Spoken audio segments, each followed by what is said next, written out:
Hi, welcome to Czech Engine. A few people have messaged me asking why I've started the channel. To be honest, it's a bit of fun. One, it might be the only way one day I can afford a Lamborghini, but all joking aside, it started on the back of getting this car, the Octavia. I had a Mark IV Golf. I love that car, Mark IV diesel estate. It got written off by a van on the wrong side of the road. Awkward. Apparently ended up being my fault. Still not really too sure how that happened, but either way, we're here now. I purchased the Octavia as a replacement.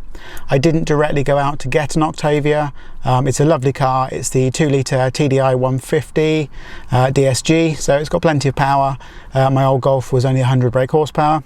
Basically because I've never really thought about buying a Skoda before. Obviously they're really Volkswagens, and most of the bits under the bonnet of this have got Audi written on them. But yeah, all the jokes about heated rear windscreens for pushing them, we can leave them. I remember them, but most of the generation now probably won't.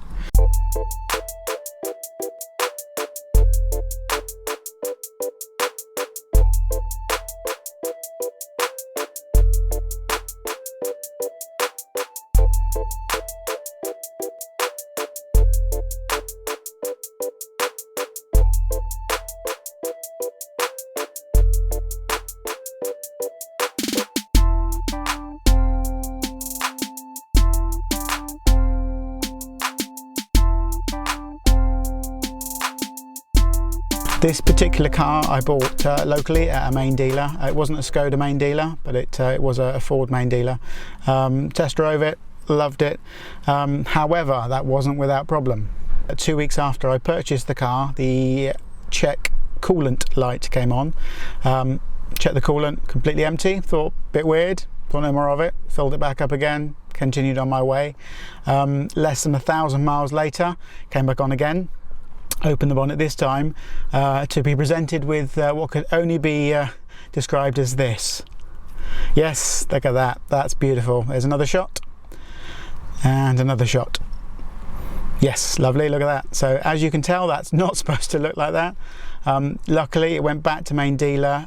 They did some tests on it, they ran it for a while, couldn't find any issues. Ran it again and then found the head gasket had gone. It failed the test twice, so they did a new head gasket. It was actually cheaper for them to replace the head as well, so it's had a new head under warranty. The EGR cooler was also replaced at the same time, so they've done that as well. It was all free of charge. I can't really argue. I had a loan car at the time. They gave me a Ford B-Max, lovely little car. My kids loved it. Sliding doors, it was a titanium. It had full leather and heated leather and everything. Beautiful bit of kit, really. Considering it was only a 3-pot, it was actually quite quick and it did sound awesome. Those little 3-cylinder engines do sound good. I said at the time that driving a B-Max with a 3-cylinder engine really quickly sounds exactly the same as driving a Lamborghini really slowly. And for any of you who have driven or own a 3-pot, if you drive the windows down, you'll know exactly what I mean. So, cut a long story short, I got the car back. I've run the car now for 2,900 miles, no issue whatsoever. So yeah, touch plastic. They have sorted the issues out. There are a couple of other tweaky things I need to do, but nothing major. Nothing stops me using the vehicle. I've had to get a diesel again because our company is moving, long story, to the middle of Basingstoke. So no chance of me getting a Golf R, even though I'd want one, or a GTI. But yes, so this is where the channel was born. Czech Engine, obviously, because it's a Skoda. Over the coming episodes you'll see various bits and pieces. I'm going to do tutorials on how to do stuff, fun videos, some funny stories we've seen. I'll do one about the death of the Golf. That was quite humorous at the time. I also do like fish and chips, as you can probably tell by my slender shape. Well, that's a different story.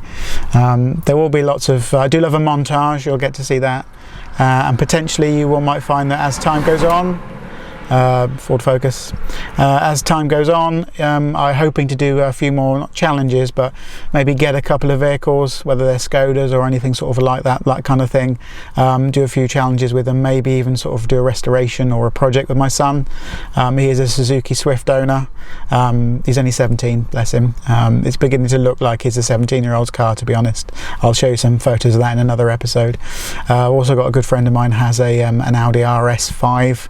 I will be doing a video on that as well, which should be a lot of fun and very noisy. So I'm hoping it'll just be a bit of fun, a bit of entertainment. I'm not actually going to like rule the world with it. You're probably not really even going to be that interested, but you know, you're still here, so I've got this far, right, if you're still listening. So thanks very much. Hope you enjoy the rest of the video. Hope you enjoy future videos. Please subscribe. Please hit the like button. There is a Facebook page. It's under sort of development, but you know, if you see Czech Engine on Facebook, please like it. There'll be various things I post on there about Skoda. Any releases. The new Skoda Octavia RSIV has only just come out. There's a video on that, and there's also an auto fuel one, which I will post on there at a later date. Okay, thanks for your time, and enjoy the channel. I'll see you soon. Thank you. Bye bye.